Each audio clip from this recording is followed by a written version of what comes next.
Calvin Abueva ay trade na ng Titan Ultra, saan kaya mapupunta? Titan nakikipag-usap sa Hinebra, Phoenix, Converge, Rain or Shine, Blackwater at NLEX, saan kaya mapupunta? At Rain or Shine may player na trade para sa draft pick, sino kaya yon? At import ng Magnolia Hotshots galing NBA. Bago tayo magsimula, huwag kalimutang mag-subscribe at like para lagi kang updated sa mga latest upload natin. Salamat!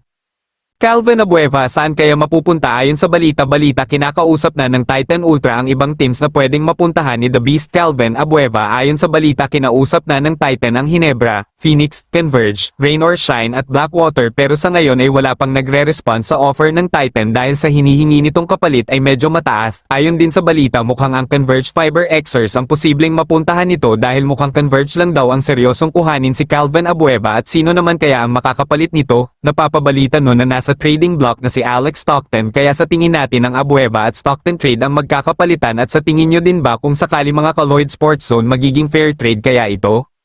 Sa kabilang balita, Rain or Shine Elasto Painters may player na trade para sa isang draft pick, sino kaya ito? Ayon sa hint ni Snow Badua, mukhang si Andre Caracat ang tinutukoy nito na nasa trading block na para sa Rain or Shine. At kanino naman kaya ito mati-trade kung sakali, at anong team naman kaya ang kukuha dito? Bumagsak ang laro ni Andre Caracat last conference kaya hindi siya nakapagpakita ng magandang performance upang maging dahilan para ilagay ito sa trading block ng Rain or Shine Elasto Painters.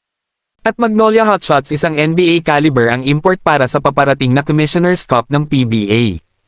Ayon sa mga report, sinusubukan makuha ng Magnolia Hotshots ang former Memphis Grizzlies na si Kenneth Lofton Jr. para maging import nila. Bagay na bagay ang laruan ni Lofton para sa Magnolia dahil alam naman nating inside game talaga ang wala sa mga manok na mapupunan ni Lofton dahil sa laro at sa laki nito na makikipagbanggaan talaga sa ilalim. Kung kayo ang tatanungin mga ka-Lloyd Sports Zone, madadala kaya ng isang ex-NBA player na si Kenneth Lofton Jr. ang Magnolia Hotshots sa isang championship? Comment na. Bago matapos ang ating video, huwag kalimutang mag-subscribe at like para lagi kang updated sa mga latest upload natin. Salamat!